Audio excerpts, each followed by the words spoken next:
Well, welcome. My name is Pastor Dave, and I'm going to share a reading in memory for Ruth, sharing a little bit of her life.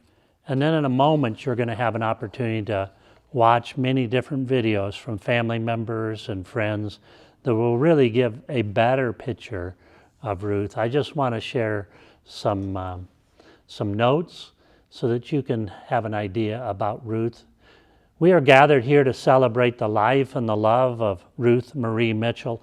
We witness to the hope that we have in the power of the resurrection, and we give thanks for the goodness of God, and we gather strength from the Holy Spirit, who comforts us in these times of sorrow and loss.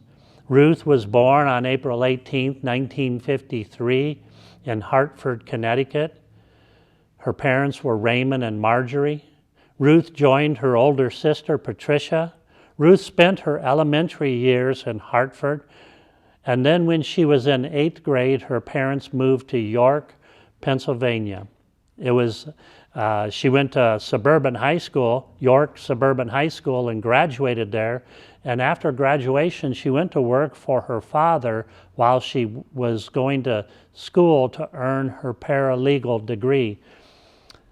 And Bill, her husband, he went to Central High School. So Central High School and Suburban High School in York were rivals. And through those high school years, Ruth and Bill never met. It was in the summer of 1974 when Ruth was working for an advertising agency in the reprographic print department, and Bill went in to get some work done, and I think it was love at first sight. He didn't say that, but I'll say it. And he really liked her, but he didn't know what to say. So he said, "Hey, you want to have a ride in my blue Corvette?" And it was all over after that. They started dating, and they were married on September 13th, 1975. Their son Keith was born in 1977, and their daughter Rebecca was born at 1984. And Bill took a job in California, and the family packed up and they moved here in California in 1988. I don't have all the time to share many of the characteristics. I've known Ruth since, I think, 1999. My life has been touched by her. I think of her big heart and her love for her family.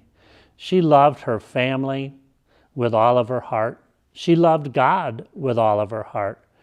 Ruth would be, to me, known as a woman who loved God and loved her family.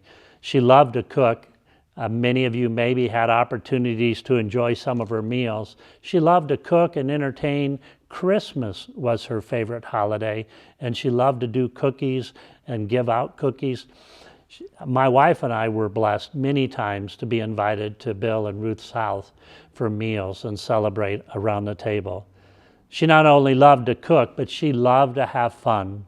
She loved to bowl, bowling, and she loved playing bingo and bunco. She loved to have fun. I would say fun was Ruth's middle name because of her smile and her laughter. Her precious smile, if she was here, would light up a room. Her smile lives in our hearts. Her smile lives in our memories. Ruth was a very loving wife and mother. Ruth was a grandmother too. She was very kind and generous. I would suggest that we just take a moment. I know you're going to have many videos, but take a moment and reflect on the legacy of love that Ruth Mitchell has brought into your life. She loved her family. She loved her husband. She loved her children.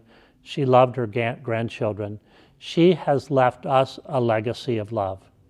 It's her legacy of love, her legacy of laughter, her legacy of faith that lives on in us. Her determination, her devotion, and her desire to serve others and share her life with others. Her little twinkle in those eyes, even after she had her stroke, she still had a twinkle in her eye. She was determined.